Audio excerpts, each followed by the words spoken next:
Hello, আসসালামু আলাইকুম। আশা করি সবাই ভালো আছেন। আমার এর আগে যখন আপনাদের সাথে কথা হয়েছিল তখন আমি থাইল্যান্ডে ছিলাম। আমি গত রাতে সিঙ্গাপুর আসছি। সিঙ্গাপুরে আসার আমি যদি প্রথমেই আপনাকে বলি যে সিঙ্গাপুর আসার এক্সপিরিয়েন্সটা হচ্ছে থাইল্যান্ডে যখন আমি নামলাম সুবর্ণভূমি এয়ারপোর্টে, তখন আমার এয়ারপোর্ট থেকে বের হইতে প্রায় মনে হয় যে 30 মিনিট থেকে 45 মিনিট সময় লাগছে। ইমিগ্রেশনের একটা ব্যাপার ছিল এবং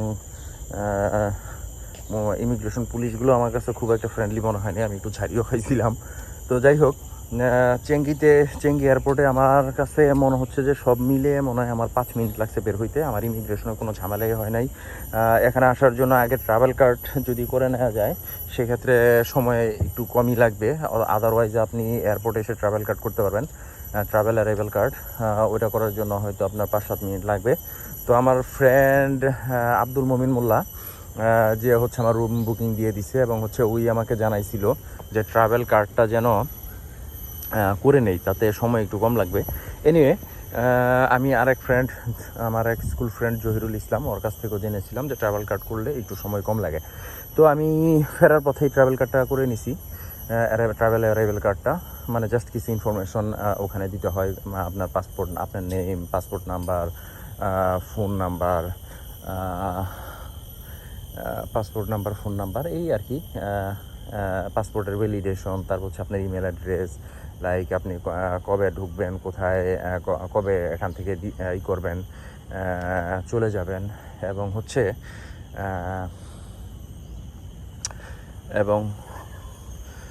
যে আপনি কোনো হোটেলে উঠবেন। তো এই হচ্ছে ট্রাভেল কার্ডের ব্যাপারটা। তো অ্যারাইভাল কার্ড ওইটা আমি করেই আসছি বাংলাদেশ থেকে। তো প্লেন থেকে নামলাম, প্লেন থেকে নেমে জাস্ট ওখানে অনেকগুলা লাইন থাকে আপনার ইমিগ্রেশন করার জন্য। আপনি ওখানে জাস্ট আপনার পাসপোর্টটা স্ক্যান করাবেন, ফিঙ্গার দিবেন। হ্যাঁ, ওখানে আপনাকে কেউ কিছু জিজ্ঞেস করবে না। মনিটর আছে, মনিটরে আপনি বলে দিবে যে পাসপোর্টটা এখানে এইভাবে স্ক্যান করো। আর হচ্ছে তারপরের ধাপে যাবেন, বলবে যে তুমি এখানে তোমার ফিঙ্গারপ্রিন্ট, মানে বৃদ্ধাঙ্গুল যেটা আছে সেটাকে ফিঙ্গারপ্রিন্ট দিতে বলবে। তো ব্যাস শেষ। কনভেয়ার বেল্টের যে সামনে গিয়ে দাঁড়াবেন, আপনি আপনার বেল্ট পেয়ে যাবেন, লাগেজ পেয়ে যাবেন। জাস্ট পরে খালি আপনি চলে আসবেন। তো একটা গেট ছিল যে আমি নিতে চাই কিনা, ট্যাক্সি নিব কিনা, আমাকে দেখিয়ে দিচ্ছে যে তুমি এই লাইন দিয়ে যাও, এই গেট দিয়ে যাও। তো আমি গেটের সামনে যেতে না যেতেই ট্যাক্সি চলে আসছে, হোটেলে চলে আসলাম। খুবই বয়স্ক একজন ভদ্রলোক, মেবি তার বয়স কত 70 হবে, প্রফেশনাল। লাগেজটা আমাকে ধরতে দেয় নাই, সে নিজেই ওখানে গাড়ির পিছনে নিয়ে নিছে। তো খুব কোঅপারেটিভ। আমি এখনও আসছি, এটা হচ্ছে বোটানিক্যাল গার্ডেন সিঙ্গাপুরের, খুব বিশাল এরিয়া এবং খুব নিট অ্যান্ড ক্লিন। পুরো সিঙ্গাপুর এমনিতেই খুব সবুজ।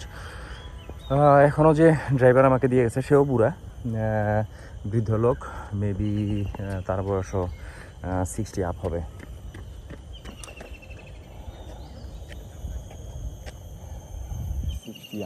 তার বয়সও। তো যাই হোক, তারা খুব কোঅপারেটিভ। পুরো সিঙ্গাপুরটা এমনিতেই গ্রিন। বোটানিক্যাল গার্ডেন খুবই নিট অ্যান্ড ক্লিন, খুবই চমৎকার, বিশাল এরিয়া। একটা এরিয়া আছে বোটানিক্যাল গার্ডেনের মধ্যে যেখানে আপনার যেতে হলে টাকা পে করতে হবে। মেবি সিঙ্গাপুরিয়ানদের জন্য ওখানে পে করতে হয় $1.50 বা $2.50, আর ভিজিটরদের দিতে হয় $15। সো এনিওয়ে, আমি এখন যে এরিয়াটাতে ঘুরতেছি এই এরিয়াটাতে হচ্ছে মাগনা। কোনো টাকা পে করতে হয় নাই। যেটার মধ্যে টাকা পে করতে হয় আমি আসলে ওইটার মধ্যে হয়তো যাব, যে ওখানে কি আছে, কী কারণে টাকা পে করতেছে, এটা হয়তো আমি দেখা ট্রাই করব। বোটানিক্যাল গার্ডেনটা লাইক আমাদের অনেকটা পার্কের মতোই আমার কাছে লাগতেছে, কিন্তু বিশাল এরিয়া জুড়ে। এখন হচ্ছে আমি আপনাদের হোটেলের ইনফরমেশনটা দিই। হোটেল হচ্ছে আমি গণরুম নিছি, কিছুটা ইকোনমিক, খরচ কমায় নেওয়ার জন্য। গণরুম বলতে এক রুম আমরা 10 জন থাকি। ওই বিল্ডিংয়ের মধ্যে দোতলা এবং 3তলা নিয়ে ওদের হোটেল। হোটেলে যেটা আছে গণরুম, আমরা 10 জন এক রুমে। আমি এটাকে নাম দিছি কবর। তো আমাদের 3 দিনের জন্য হোটেল রিজার্ভেশন করা আছে। 3 নাইটসের জন্য আমার প্রায় 4,900 টাকার মতো ওখানে লাগছে। তো বুঝতে পারতেছেন খুবই চিপ, খুবই চিপ। আরও হচ্ছে গণরুমের জন্য যেটা, যে ওখানে আপনি ওয়াশরুম ব্যবহার করতে পারবেন কি পারবেন না, ওখানে কী অবস্থা, এটা নিয়ে আপনার কোনো কনফিউশন থাকা চলবে না। কারণ হচ্ছে এরা খুবই নিট অ্যান্ড ক্লিন, যারা আসতেছে তারা খুবই পরের জন্য ব্যবহার করতে পারে, ওই ধরনের মাইন্ডসেট নিয়েই তারা এগুলো ব্যবহার করে। আর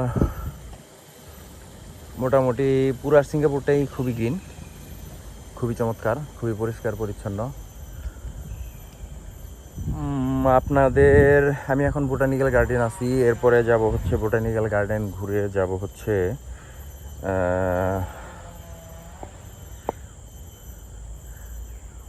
হচ্ছে ইস্ট কোস্টে ঘুরে তারপর ওখান থেকে যাব মোস্তফা মারিনা বে অ্যান্ড হচ্ছে সেন্টোসা,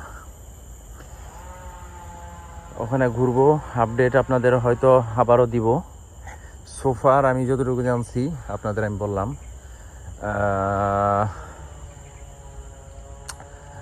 এবারও একা সোলো ট্রিপ। এখান থেকে মেবি আমি আবার মেবি না এখান থেকে আমি মালয়েশিয়া যাব বাই বাস, ওখানে থাকবো, ওখান থেকে তারপর বাংলাদেশে যাব। আমি মালয়েশিয়ার আপডেটটাও আমি আপনাদেরকে দেওয়ার ট্রাই করব। তো ততক্ষণ পর্যন্ত আরও কি বলা যায়, আমি আসলে ভাষা খুঁজে পাচ্ছি না, কিন্তু জায়গাটা যেহেতু সুন্দর, তো আমার মনে যাচ্ছে যে আমি আরও কিছুক্ষণ কন্টিনিউ করি। বাট নেসেসারি ইনফরমেশন যা দেয়ার ওগুলো মোটামুটি আপনাদেরকে দেওয়া হয়ে গেছে। তো এই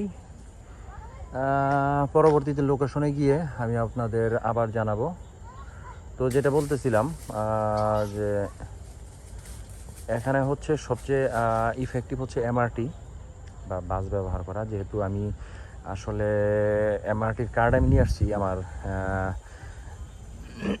প্রতিবেশীর কাছ থেকে, বাট আমি আসলে এটা রিস্ক মনে করতেছি। যদি কোনো কারণে আমি এটা বুঝতে না পারি, ব্যবহার করতে না পারি, তাহলে হয়তো একটু সময় লেগে যাবে।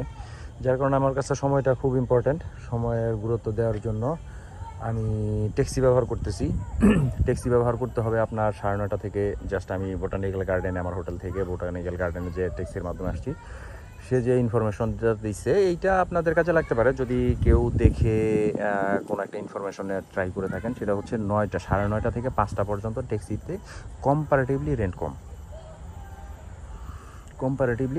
কম। কারণ হচ্ছে এইটাই হচ্ছে অফ পিক আওয়ার, আর পিক আওয়ারে বিভিন্ন ধরনের আপনার কস্ট এটার সাথে অ্যাড হয়ে থাকে। হ্যাঁ, তো এই পর্যন্ত থাকেন সবাই।